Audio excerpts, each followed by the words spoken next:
That's how I ended, ladies and gentlemen. Your 2005 CONCACAF Gold Cup quarterfinal replay game.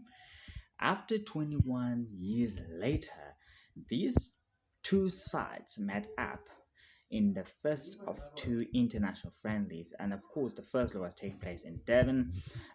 Oswin Apollis of Orlando Pirates, yet again, Orlando Pirates and Bafana Bafana still on fire.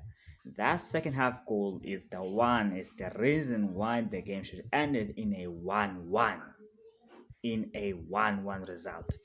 Ahead of Tuesday's encounters take place by my side, Cape Town.